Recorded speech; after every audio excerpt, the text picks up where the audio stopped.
The unfaithful partner needs to help shoulder that burden and guard the betrayed partner and the relationship by signs that you're healing from infidelity. Now, infidelity shatters the foundation of a relationship, leaving partners grappling with pain and uncertainty, but it doesn't have to stay this way. You can heal from infidelity as a partnership and move forward. Now, it's not going to be for everybody. You don't have to try and heal. If you want to, and you and your partner put in this immense amount of work and vulnerability consistently over time, there is potential for healing and for connection and rebuilding an amazing relationship. Hey there, I'm Lauren Consul. I'm a licensed marriage and family therapist and certified sex therapist specializing in infidelity. Now, along the road of healing from infidelity, there are some things that we're generally looking for or want to work towards on this path. Now, there's an important caveat here though, because healing is going to look different for everyone, and there is no one right way to do it. I mean this because I've seen healing done in all sorts of ways. And I've worked with couples where if someone from the outside would be like, oh my gosh, there's no way that is okay, or it's healthy, or it's gonna work, but it's what's right for that partnership. While today we're gonna be talking about different markers of healing, how these look in your healing may be really, really different. But what really matters is consistent effort to work on these things in however you need them to look in your relationship. Now, I want to make clear the markers we're talking about here are not in any particular order. Even though I've ordered them from an organization, it's not that you have to go through this, this, and this. These are incorporated. You move back and forth. There's things we're generally looking for. The first thing that we look for is holding vigilance. When the infidelity is discovered, the betrayed partner often becomes the custodian of the emotional turmoil. They are constantly reminded of the trauma and triggers by a myriad of emotions. It's overwhelming. The unfaithful partner needs to help shoulder that burden and guard the betrayed partner and the relationship by being vigilant of the trauma and the infidelity and their partner. And this is done by the unfaithful partner proactively checking in with the betrayed partner, asking them questions about the healing, proactively providing information, noticing when there are potential triggers, and proactively giving support and reassurance, actively bringing up healing work. If you noticed, I said the word proactive a whole lot in there. By doing this, there's a sense of unity that emerges, and it reassures the betrayed partner that they are not alone in confronting the aftermath of the betrayal. And I want to make it clear that vigilance isn't just in the first few months after the infidelity. It is a continued process for months and sometimes years to come.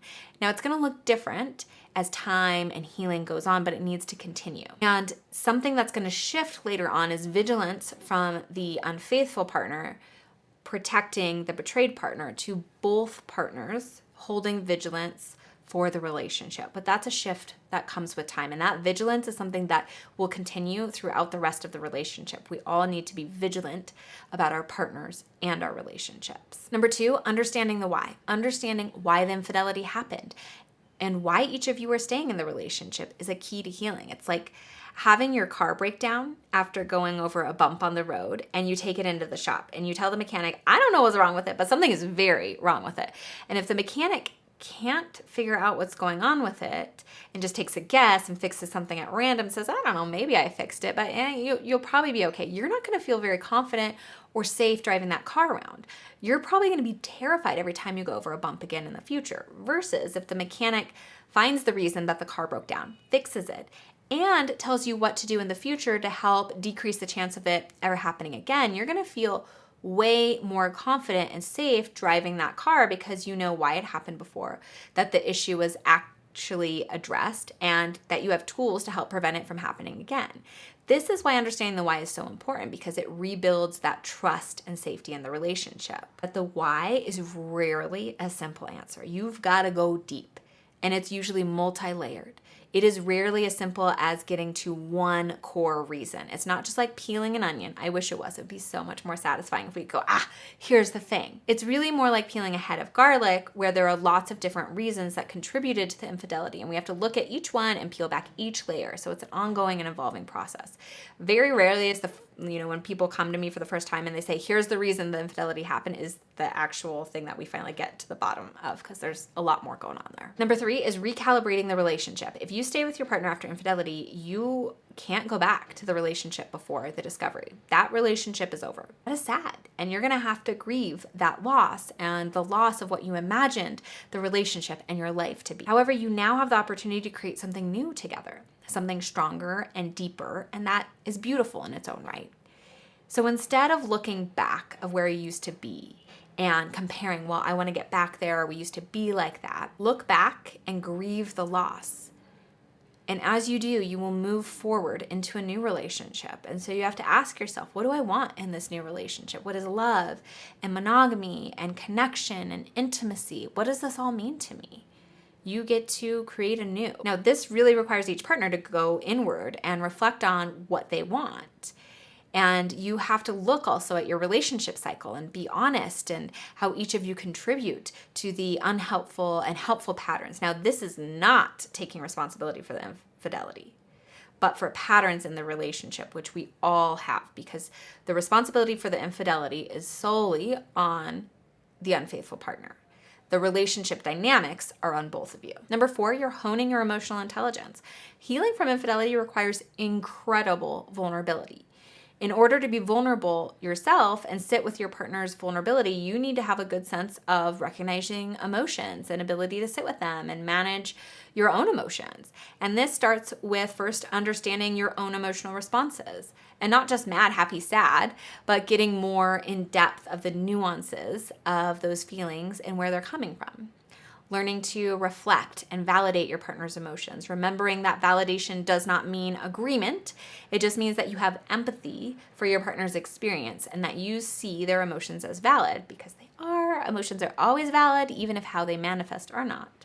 So go get yourselves a feelings wheel. I'll link one below, and start recognizing what you are feeling and then communicate that to your partner. Use the feeling wheel to reflect back what you're hearing from your partner and validate their experience as well. Number 5, patience. Healing from infidelity is a marathon, not a sprint. Consistent, intentional actions over time contribute to rebuilding trust and connection. Patience is key as the healing process evolves gradually. And the pace is generally set by the betrayed partner.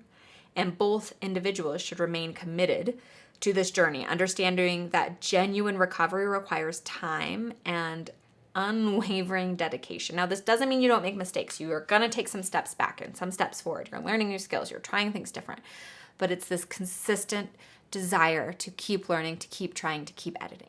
Now, some research shows that it can take up to 2 to 5 years to recover from infidelity. Now, this does not mean 2 to 5 years of feeling how you are right now, especially if you're in the beginning, but it does mean active, consistent work around the infidelity. And I see a lot of couples struggling at the 1-year mark with the unfaithful partner, sometimes wondering, how long will this take? I get it. It's hard work. It can be really hard to consistently be faced with the hurt of your partner, with the consequences of your actions, with the feelings that come up for you when you see your partner, when you think about the actions that you did. So if you're feeling antsy, take that as a sign to check in with your partner about where they're at and talk about what progress you've made, what progress you'd like to continue to make, and what you guys can do to get there together. Now, patience isn't just with the length of time. It's also about being willing to revisit topics, emotions, and questions that the betrayed partner has. When you experience a trauma, you process information differently and at different times depending on your mental and emotional and physical state. So your partner will likely have to come back to things to try and make sense of it, to try and understand it. So it doesn't mean that you have to be a punching bag. You know, we want these conversations to be productive, but if your partner keeps bringing up something, really approach it with empathy and curiosity about what are they not understanding, what are they trying to make sense of, rather than defensiveness and blaming. There are 5 signs that you are healing from infidelity. Again, these are not just these cookie cutter markers. It's how are these showing up in your relationship. If you are feeling like there's some lack on some of these in your relationship, look at what do we need to address these, to make more of this in our relationship.